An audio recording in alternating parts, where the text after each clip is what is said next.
Hi hello welcome to Mrs.Killadi. எல்லோரும் எப்படி இருக்கீங்க? எல்லாருமே நல்லா இருக்கீங்கன்னு நம்புகிறேன். என்னடா ரொம்ப நாளாக காணோம், இன்றைக்கி திடீர்னு ஒரு வித்தியாசமான கான்செப்டோடு வந்திருக்காங்கன்னு யோசிக்கலாம். எஸ், ஏன்னா நான் ரொம்ப நாளாக வரல, பிரேக்கில் இருந்தேன், மெட்டர்னிட்டி பிரேக்கில் இருந்தேன். ஸோ எனக்கு கிராஃப்ட் செய்ய டைம் கிடைக்கல. 2 பேபிஸ் இருக்காங்க, தனியாக மெயின்டைன் பண்ணிகிட்டு இருக்கேன். ரொம்ப கஷ்டமாக இருந்துச்சு, அதனால தான் எனக்கு கிராஃப்ட் செய்ய டைம் இல்லை. ஸோ இன்றைக்கி நான் வந்து ஒரு கான்செப்ட் பேச வந்திருக்கேன். என்ன அப்படின்னு பார்த்தீங்கன்னா, இது வந்து எனக்கு ஒரு சின்ன ஒரு இது ஒன்று இருக்கும் இல்லையா, ஃபீல் ஆகும் இல்லையா, என்னடா இப்படி ஒரு ப்ரோக்ராமை ஏன் இவ்வளோ கலாய்க்கிறாங்க அப்படிங்கிற மாதிரி நமக்கு ஃபீல் ஆகும் இல்லையா. ஸோ அப்படி நானும் ஃபீல் பண்ணியிருக்கேன். அதுக்காக நானும் நிறைய பேரோட சண்டையும் போட்டிருக்கேன் கமெண்ட்டில். ஸோ அதை பற்றி தான் நான் பேச போகிறேன். என்ன அப்படின்னு பார்த்தீங்கன்னா, நான் வந்து ஸ்ரீலங்காவில் இருக்கேன். ஸோ ஸ்ரீலங்காவில் வந்து ஒரு தமிழ் சேனல் ஒன்று இருக்குது. ஸோ அந்த தமிழ் சேனலில் வர ப்ரோக்ராம் சக்தி சவால் சமையல் சேனல் வந்து சக்தி டிவி தான். ஸோ சக்தி சவால் சமையல் அப்படின்னு சொல்லி ஒரு ப்ரோக்ராம் போகுது. நான் வந்து அந்த ப்ரோக்ராம் பற்றி சொல்லிடுறேன். பார்த்தீங்கன்னா அதில் வந்து ஆடிஷன் வச்சு கண்டஸ்டன்ஸ் ஆடிஷன் வச்சு தான் எடுத்திருக்காங்க. ஸோ ஆடிஷன் வச்சு செலக்டிவ் பீப்புள்ஸ், அதாவது நல்லா சமைக்கிறவங்க அப்படின்னு சொல்லி பார்த்து தான் டேலண்டான பீப்புள்ஸ் அப்படி தான் எடுத்திருக்காங்க. அதே மாதிரி ஜட்ஜஸ் எல்லாமே வேறு லெவலுங்க. அவங்க எல்லாருமே வந்து இன்டர்நேஷ்னல் லெவல் செஃப் தான் சொல்லலாம். ஸோ எல்லாமே ஃபாரினில் இருந்தவங்க, ஃபாரின் கண்ட்ரீஸில் ஒர்க் பண்ணவங்க. ஸோ அந்த மாதிரி தான் ஒரு 3 ஜட்ஜஸ் எடுத்திருக்காங்க. அதில் வர காம்பேரர்ஸ் கூட ஓகேங்க. ஏன்னா அதில் வந்து பாய் வந்து பார்த்திங்கன்னா அவர் வந்து ஷெஃப். ஸோ நெக்ஸ்ட் வந்து கேர்ள். இப்போ வந்து ஒரு ப்ரோக்ராம் அப்படின்னா லொடலொடன்னு யாராவது பேசிகிட்டு இருந்தால் தானேங்க அந்த ப்ரோக்ராமே நல்லாயிருக்கும். அப்போ தானே அது ஒரு என்டர்டைனாக போகும். ஸோ அதுக்காக அந்த கேர்ள் அவன் நல்லா தான் பேசுகிறா. ஓகே, ஸோ இதில் வந்து யாருக்கும் எந்த பிரச்சனையும் இல்லை. ஸோ இது வரைக்கும் எல்லாமே ஓகே, நல்ல ப்ரோக்ராம் அப்படி எடுத்திருக்காங்க. இதுக்கு அதாவது பேக்ரவுண்ட் அப்படின்னு பார்த்தீங்கன்னா, இந்த ப்ரோக்ராமுக்கு பின்னாடி நிறைய பேர் இருக்காங்க. அவங்க எல்லாருமே ஹார்ட் ஒர்க் பண்ணி ஒரு ப்ரோக்ராமை வந்து சக்ஸஸ்ஃபுல்லாக ரன் பண்ணணும் அப்படின்னு சொல்லி போராடிக்கிட்டு இருக்கவங்க நிறைய பேர், எல்லாருமே டேலண்டானவங்க தான். ஓகேயா. ஸோ இதில் என்னடா பிரச்சனை அப்படின்னு யோசிக்கலாம். நீங்கள் இந்த ப்ரோக்ராமை பற்றி எடுத்தீங்கன்னா ஃபுல்லாகவே நெகட்டிவ்ஸ். ஓகேயா. ஏன் இந்த நெகட்டிவ், ஒரு நல்லா இருக்க ப்ரோக்ராமுக்கு ஏன் இவ்வளோ நெகட்டிவ்ஸ் வருது அப்படின்னு சொல்லி தான் நானே யோசிச்சுருக்கேன்.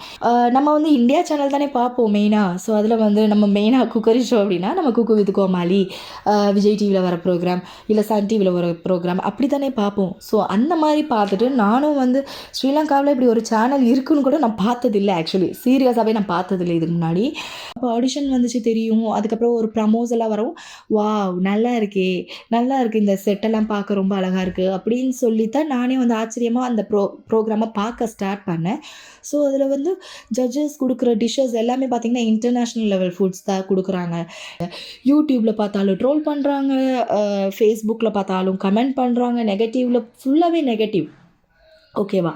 ஸோ இதில் வந்து எனக்கு சேனல் சைடு அப்படின்னு சொல்லி பார்த்தா அவங்க பண்ணுற மிஸ்டேக் அப்படின்னு பார்த்தா அவங்க போடுற ப்ரமோ. ஓகேவா. ஸோ ஒரு ப்ரமோ அப்படின்னா நம்ம அந்த ப்ரமோவை பார்க்குறோம் அப்படின்னாலே வாவ் பிரம்மாண்டமாக இருக்குது அப்படிங்கிற மாதிரி நமக்கு ஒரு ஃபீல் வரணும் இல்லையா. சத்தியமாக அவங்க அந்த மாதிரி கொடுக்க மாட்றாங்க. ஸோ நான் வந்து அந்த சேனலில் உள்ளவங்களோடையே நான் பேசியிருக்கேன்.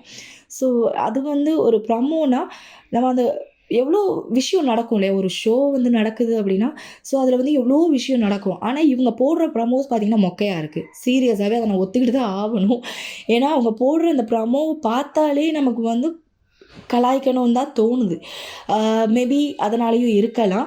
ஸோ தயவு செஞ்சு டிவி சேனல்காரவங்க யாராவது இந்த வீடியோ பார்த்தீங்கன்னா தயவு செஞ்சு உங்களோட ப்ரமோவை மாற்றுங்க, நல்லதாக கொண்டு வாங்க. நெகட்டிவ்லேருந்து பாசிட்டிவ்க்கு மாறணும்னா நீங்கள் நல்ல ப்ரமோ போட்டால் தாங்க முடியும். ஓகேவா. ஸோ நெக்ஸ்ட் வந்து இந்த களி ஊற்றுறாங்கல்ல, அவங்கள கொஞ்சம் ஆராய்ச்சி பண்ணுவோம். ஓகே. ஸோ அதில் வந்து பார்த்திங்கன்னா ஃபஸ்ட்டு திங், ஒரு 100 பேர் கமெண்ட் பண்ணுறாங்கன்னா அதில் 80 பேர் பார்த்திங்கன்னா சின்ன பசங்கங்க. ஏன்னா இப்போ வந்து லாக்டவுன், அவங்களுக்கு வேலை ஒன்றும் இல்லை. ஸோ ஆன்லைன் ஃபோன் ஒன்று இருந்துருது.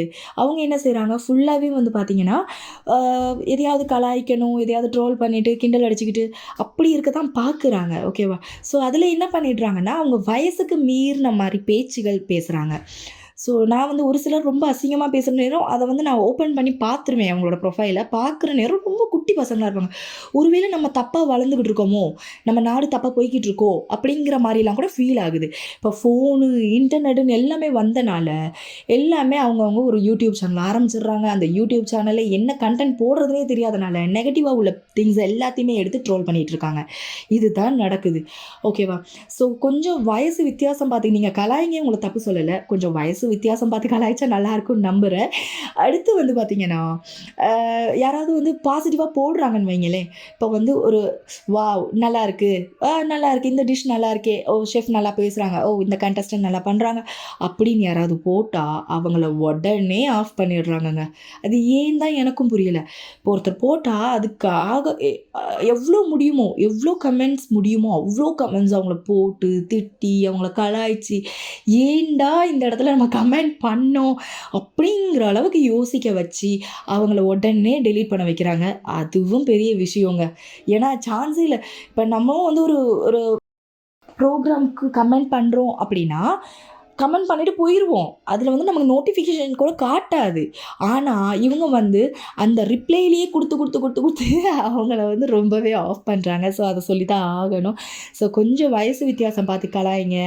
அதே மாதிரி அந்த ப்ரோக்ராமில் வரவங்கள வந்து மற்றவங்களோட கம்பேர் பண்ணி பேசுகிறீங்க. ஒரு சின்ன விஷயம் சொல்லி தான் ஆகணும். நீங்கள் வந்து எல்லாருமே ஒரு கம்பேர் பண்ணுறது எதோட கம்பேர் பண்ணுறீங்க? குக்கு வித் கோமாளியோட தானே. குக்கு வித் கோமாளி என்ன ஷோ? நான் எல்லாரையும் கேட்குறேன், சும்மா கேட்குறேன். ஸோ குக்கு வித் கோமாளி அப்படின்னு பார்த்தீங்கன்னா அது ஒரு காமெடி ஷோ தான். ஓகேவா? காமெடியாக ஒரு குக்கரி ஷோ. அதில் வர பீப்புளோட ஃபேஸ் எல்லாம் பாருங்கள், எல்லாமே ஃபேமான பீப்புள், எல்லாருமே வந்து ஃபெமிலியரான ஃபேஸஸ். ஸோ அவங்க வந்து மூவிஸில் வந்திருக்கலாம், சீரியலில் வந்திருக்கலாம், பாட்டு பாடியிருக்கலாம், டான்ஸ் ஆடியிருக்கலாம், இல்லையா ஸ்டாண்டப் காமெடி பண்ணியிருக்கலாம். ஸோ அந்த மாதிரி எல்லாரையுமே ஏதோ ஒரு இடத்துல அட்ராக்ட் பண்ண பீப்புள்ஸ். ஓகேவா? ஸோ நீங்கள் அதோட கம்பேர் பண்ணுற நேரம் ஃபஸ்ட்டு திங் நீங்கள் யோசிக்கணும். ஸோ காப்பீடு அப்படின்றீங்க, ஓகே இதை நான் ஒத்துக்கிறேன், இது காப்பீடாகவே இருக்கட்டும். ஏன்னா இப்போ வந்து இப்போ ஒரு சேனலில் போகுதுன்னா ஓகே இது நம்ம நாட்டில் இருந்தாலும் நல்லா இருக்குமே அப்படின்னு யோசிக்க வைக்கிது அப்படின்னா ஸோ அது காப்பி. என்னென்னா இப்போ ஒரு குக்கு வித் கோமாளி அதுக்கு முன்னாடி நிறைய ஷோஸ் வந்திருக்கு தானே, நிறைய சேனலில் வந்திருக்கு. ஒருவேளை அவங்களும் ஓகே இதை வந்து நம்ம இப்படி வித்தியாசமாக எடுப்போம் அப்படின்னு யோசிக்கிறது ஒரு வித்தியாசம் இருக்கு இல்லையா? அப்போ அவங்களும் அதை காப்பி பண்ணி தானே அவங்களோட ஓன் ஐடியாஸில் தானே அதை செஞ்சுருப்பாங்க. ஸோ எல்லாமே ஏதோ ஒரு காப்பி தான். இப்போ இந்தியாவில் வர்றதுக்கு முன்னாடியே ஃபாரின் கண்ட்ரீஸில் அந்த குக்கரி ஷோஸ் வந்துருச்சு. அப்போ அதுலேருந்து வந்தது தான். அப்போ எல்லாருமே காப்பி பண்ணி தான் ஓகே ஏதோ ஒரு விஷயம் வித்தியாசமாக நம்ம கொடுத்தா நல்லாயிருக்கும், இது நம்ம நாட்டுக்கு வந்தால் நல்லாயிருக்கும் அப்படின்னு சொல்லி அதை உருவாக்குறதுக்கு பெரிய வேலை செஞ்சுக்கிட்டு இருக்காங்க. ஆனால் நம்ம வந்து அதை ஒரு ஜஸ்ட் ஒன் செக்கில் அதை வந்து அப்படியே டவுன் ஆக்கிடுறோம். ஸோ அதனால் நான் எல்லோரும் காப்பின்னு சொல்கிறதுனால அதை நான் சொல்கிறேன். இது வந்து நம்ம நாட்டில் நடக்கிறதுல வந்து எல்லாருமே பப்ளிக் பீப்புள். ஓகேவா? ஸோ பப்ளிக்கில் இருந்து வந்திருக்காங்க. ஆனால் நீங்கள் பேசுகிற பேச்சை பார்த்தா அவங்க எல்லாருமே வந்து உடனே எப்படி சொல்ல திரும்பவும் கிச்சனுக்கே அனுப்பிடுவீங்க போல் இல்லையா? பழைய காலத்து ஸ்டைல் மாதிரியே அனுப்பிடுவீங்க. ஏன் யாருமே வந்து வெளியில் வந்து தைரியமாக வேலை செய்யக்கூடாதா? தைரியமாக அவங்க ஃபேஸை காமிச்சு அவங்க ஃபேமஸ் ஆகக்கூடாதா? எல்லாருக்குமே ஏதோ ஒரு டேலண்ட் இருக்கும், அதை தானே காட்ட வந்திருக்காங்க. இது குக்கரி ஷோ மட்டும்தான் டேலண்ட் ஷோன்னு நான் சொல்லலைங்க. நிறைய ஷோ வரும். இப்போ நீங்கள் ஸ்பீச்சும் வரலாம், பட்டிமன்றம் வரலாம், ஏதோ ஒரு ஷோஸ் இப்போ கோபிநாத் சார் நடத்துகிற மாதிரியே கூட ஷோஸ் வரலாம். ஓகேவா? நான் சும்மா ஒரு எக்ஸாம்பிளுக்கு சொல்கிறேன். ஸோ அந்த மாதிரி வந்தால் அதில் பேச்சாளர்னு வர்ற நேரம் அதில் வர்றவங்களும் டேலண்ட்ஸ் தானே, எல்லாருமே டேலண்ட். ஸோ ஒரு இடத்துக்கு ஒவ்வொருத்தர் வராங்க அப்படின்னா அதை நம்ம வந்து என்கரேஜ் தான் பண்ணணும். எல்லோரும் கொஞ்சம் என்கரேஜ் பண்ண பழகுங்க. ஏன்னா இது வந்து சின்ன நாடுங்க. இதில் வந்து நம்ம ஒரு ப்ரோக்ராமை நம்ம இப்படி கலாய்ச்சிட்டு இருந்தோம்னு வைங்களேன், தமிழுக்கு தமிழே டவுன் மாதிரி தான். ஸோ நம்மளே கலாய்ச்சி நம்மளே கிண்டல் அடிச்சுக்கிட்டு அப்படி என்னத்தை சாதிக்க போகிறோம்? கொஞ்சம் நம்ம சப்போர்ட் பண்ணால் தான் எல்லாருமே கொஞ்சம் வெளியில் வருவாங்க. ஸோ நிறைய டேலண்ட்ஸ் இருக்காங்க, எல்லாரையும் கொண்டு வாங்க மீன்ஸ் ஒருத்தர் வந்தாங்கன்னா அவங்கள என்கரேஜ் பண்ணிங்கன்னா தானாக ஓகே அப்படின்னு சொல்லி எல்லாருமே வெளியில் வருவாங்க. அந்த அளவுக்கு எல்லாருமே கொஞ்சம் என்கரேஜ் பண்ணுங்கள். நாளைக்கு உங்கள் வீட்டிலேருந்தும் வரலாம் இல்லையா? ஸோ நாளைக்கு நம்ம வீட்டிலேருந்தும் ஒரு ஆள் வராங்கன்னா அப்போ அந்த ஷோ பார்ப்பீங்களா? இல்லை இதே மாதிரி தான் ஓட்டுவீங்களா? எனக்கு ஒரு டவுட்டு, அதுதான் கேட்டேன். அதே மாதிரி உடல் ரீதியாக கலாய்க்கிறீங்க, யாரையுமே உடல் ரீதியாக கலாய்க்காதீங்க. உங்களுக்கு தெரியுமா அவங்க ஏன் குண்டாக இருக்காங்கன்னே? ஒருத்தர் குண்டாக இருக்காங்கன்னா அதை ஈஸியாக கலாய்க்கிறீங்க. எவ்வளோ பேச்சு பேசுகிறீங்க ஒரு ஆளை. ஸோ ஒருத்தர் குண்டாக இருக்காங்கன்னா நான் ஒரே ஒரு கேள்வி கேட்குறேன், உங்கள் வீட்டில் யாருமே குண்டாக இருக்க மாட்டாங்களா? எல்லாருமே ஒல்லியாக இருப்பீங்க. யாரோ ஒருத்தர் குண்டாக இருக்கல, ஏன் கலாய்கிற நீங்களே குண்டாக இருக்கலாம் இல்லையா? ஸோ கொஞ்சம் அதை பார்த்து பேசுங்க. எல்லாருமே குண்டாக இருக்கவங்க எல்லாருமே வந்து சும்மா சாப்பிட்டா மட்டும் தான் குண்டாகணும் இல்லைங்க.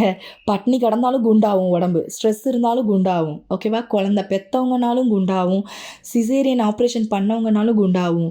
இன்றைக்கி ஒல்லியாக இருப்பாங்க, நாளைக்கு குண்டாயிருவாங்க, அவங்களுக்கு ஏதாவது நோயும் இருக்கலாம். ஸோ எல்லாரையும் அப்படி உடல் ரீதியாக கலாய்க்காதீங்க. யாரையும் ரொம்ப ஹர்ட் பண்ணுற மாதிரி, தயவு செஞ்சு ஒரு ரெக்வஸ்ட் தான், யாரையும் ஹர்ட் பண்ணுற மாதிரி கலாய்க்காதீங்க. பண்ணாதீங்க. என்கரேஜ் பண்ணுங்கள். என்கரேஜ் பண்ணாதாங்க நிறைய பேர் வருவாங்க. நான் இந்த ஷோக்கு மட்டும் வரணும்னு சொல்ல, எல்லா ஷோக்குமே வரணும். இது மட்டும் இல்லை, வெறிய இப்போ யாரோ ஒருத்தர் வந்து ஏதோ ஒரு விஷயம் சாதிக்கிறாங்கன்னா அதை என்கரேஜ் பண்ணால் தான் அவங்க மேலே மேலே வளருவாங்க. ஆனால் நீங்கள் பண்ணுற பாடு, நீங்கள் கலாய்க்கிற மாதிரி கலாய்ச்சிங்கன்னா அவங்க வந்து ஐயோ அப்படின்னு சொல்லி திரும்பவும் பின்னுக்கே போயிடுவாங்க. அந்த அளவுக்கு கலாய்க்கிறீங்க. கொஞ்சம் என்கரேஜ் பண்ண பழகுங்க. அவங்க வந்து நிறைய பேருக்கு இன்ஸ்பைரிங் ஆவாங்க. இன்ஸ்பைரிங் ஆனாங்கன்னா தான் இன்னும் நிறைய பேர் அதை பார்த்துட்டு வருவாங்க. ஸோ என்கரேஜ் பண்ணுங்கள். உங்கள் நாட்டில் நடக்கிற ஷோவை நீங்களே என்கரேஜ் பண்ணலன்னா மற்ற நாட்டுக்காரனையும் சிரிக்க வச்சுட்டீங்க. ஓகேவா? இப்போ இது வந்து இந்த ட்ரோலிங்கை வந்து நீங்கள் மற்ற நாட்டுக்கும் கொண்டு போயிட்டீங்க. நீங்கள் கலாய்க்கிற கலாய்ப்பு அப்படி. ஓகேவா? ஏன் குக்கரி ஷோ வந்து ஸ்ரீலங்காவில் மட்டும்தான் நடக்குதா? வேறு எந்த நாட்டிலையும் நடக்கலையா? வேறு எல்லா நாட்டிலையும் நடக்குதுங்க. யாரும் வந்து இவ்வளோ அசிங்கமாக யாரும் அசிங்கப்படுத்தலை. கொஞ்சம் என்கரேஜ் பண்ண பழகுங்க. எல்லாருமே பார்ட்டிசிபேட் பண்ணணும். ஸோ என்கரேஜ் பண்ணணும் அப்படின்னு தான் நான் கேட்குறேன். அது உங்களுக்கு எப்படி இருக்கோ தெரியாது. உங்களுக்கு நெகட்டிவ் ஏதாவது இருந்துச்சுன்னா அது சொல்கிற விதத்தில் கன்வே பண்ணுங்கள். கட்டாயமாக எல்லாமே மாறும். உங்களுக்கு பிடிச்ச மாதிரி நாளைக்கு மாறணுன்னா நீங்கள் சொல்கிற விதத்தில் சொன்னீங்கன்னா எல்லாமே மாறும். எல்லாருமே என்கரேஜ் பண்ணணும்னு தான் கேட்குறேன். ஏன்னா ஏதோ ஒரு மூலையில், ஏதோ ஒரு கிராமத்தில் மூலையிலேருந்து வர்றவங்கெல்லாம் எவ்வளோ பேர் வந்திருக்காங்க. ஸோ நீங்களாம் என்கரேஜ் பண்ணாதான் அவங்க வந்து கூச்சத்துலேயே இருந்து வெளியில் வராதவங்களாம் நிறைய பேர் இருக்காங்க. இப்படி ஓட்டுவீங்கன்னு பார்த்தாலே வரமாட்டாங்க. அதனால் எல்லாருமே கொஞ்சம் தயவு செஞ்சு இதை வந்து நீங்கள் எப்படி எடுத்துக்கிட்டாலும் பரவாயில்ல, ரெக்வெஸ்ட்டாக எடுத்துக்கிட்டாலும் பரவாயில்ல, நான் சப்போர்ட்டர்னு பேசினாலும் பரவாயில்ல, ஃபேனுன்னு பேசினாலும் பரவாயில்ல, என்னைய கழுவி ஊற்றினாலும் பரவாயில்ல. இது வந்து நான் எல்லாருக்கும் கொடுக்குற ஒரே ஒரு சின்ன ரெக்வெஸ்ட் தான். உங்கள் நாட்டில் ஒரு ப்ரோக்ராம் வருதுன்னா அதை என்கரேஜ் பண்ணுங்கள். யாருமே டீமோட்டிவேட் பண்ணாதீங்க, மோட்டிவேட் பண்ணுங்கள். கட்டாயமாக நிறைய டேலண்ட்ஸ் வருவாங்க. நாளைக்கு நீங்களே ஆச்சரியப்படுற அளவுக்கு உங்கள் வீட்டிலருந்தே யாராவது வந்து இவங்க இதெல்லாம் செய்வாங்களா அப்படின்னு பேச வைப்பாங்க. ஸோ என்கரேஜ் பண்ணுவீங்கன்னு நம்புகிறேன். ஸோ இதோட முடிச்சுக்கிறேன். உங்களுக்கு இந்த வீடியோ பிடிச்சிருந்தா லைக் பண்ணுங்கள், கமெண்ட் பண்ணுங்கள், ஷேர் பண்ணுங்கள். மறக்காமல் சப்ஸ்கிரைப் பண்ணுங்கள். தேங்க்யூ. பை.